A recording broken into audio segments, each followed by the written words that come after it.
Big Z Reviews. The Night House is a new disturbing horror film that came out recently, and it is an excellent film. I thoroughly enjoyed it. All houses wherein men have lived and died are haunted houses. Through the open doors, the harmless phantoms on their errands glide, with feet that make no sound upon the floors. We meet them at the doorway. So this mainly stars Rebecca Hall, and it also is directed by David Bruckner. I think he was actually the person that's going to be directed the next Hellraiser. And he also directed The Ritual, which is like a Netflix film that was really cool. Like in the woods with this like really this like weird like being in there. Like it's some cool stuff if you haven't seen it. And in this one, it's like very artistic and very well done. Like it's like it's kind of it reminded me a little bit of a movie like The Babadook, and the kind of movies like that where like you could take what happens multiple ways. But like there's what happens on screen, and then there's also the whole thing that the movie is all just about depression, you know, like is, and there's I really like Rebecca Hall is amazing in this role, and it's so like it's kind of horrible because like she had with her husband for like over a decade, and he built this house by this lake with his own two hands. And then at a certain point, he kills himself. And that's, you know, the start of the movie is that, you know, she has to come to terms with it. And, like, she is a teacher. And, like, there's some really interesting scenes where, like, a helicopter parent comes in. It's like, just after school ended. And, like, it's kind of complaining that he got a C. And it's like, well, you weren't here the last day of school. So I think he was prepared to do the presentation then. And you weren't there. And it's like, I wasn't there because my husband killed himself. And it's like really. So do you want a B? You want a B? That'd be happy for you. You want a B or do you want an A? I'll give you an A. It doesn't matter. If you want a B, okay, get a B.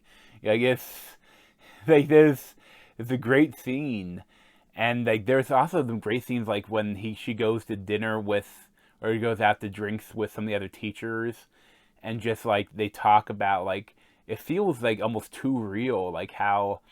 Like and it's the idea of that like she worries that because she was always the depressed one. He was the one that had it all together, and she was like she worries if her depression infected him or something. And it's like it's very interesting and well crafted, and it's really well written and directed.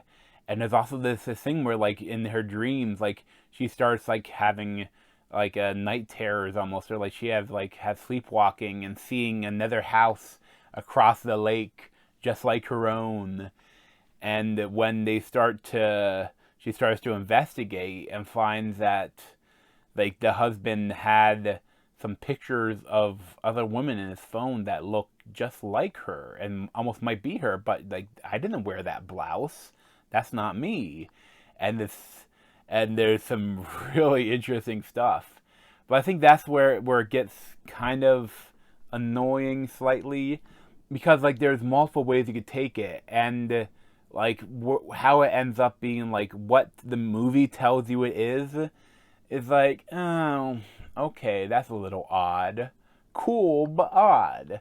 And I feel like in my head canon I took it slightly differently, you know.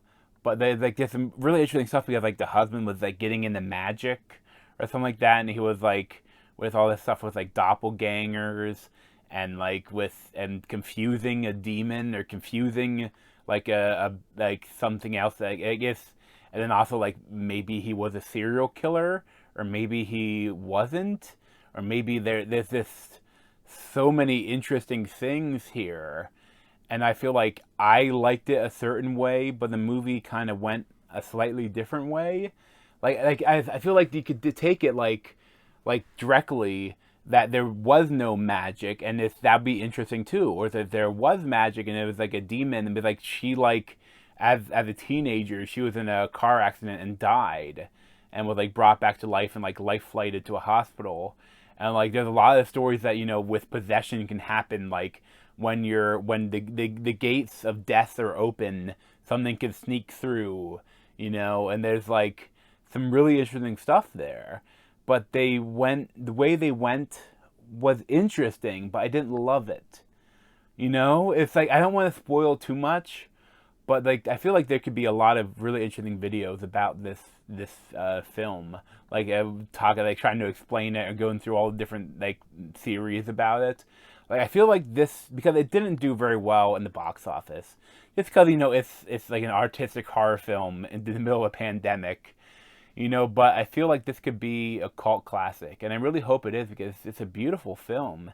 And maybe don't watch it if you're really depressed, because it has a lot of dark themes. So if you're depressed, this may not be for you. But there's some great stuff here, and I would highly recommend it. I'd probably give it like a 8.75 out of 10. But thanks for watching. If you want to see more of me, you can subscribe down below. Thanks.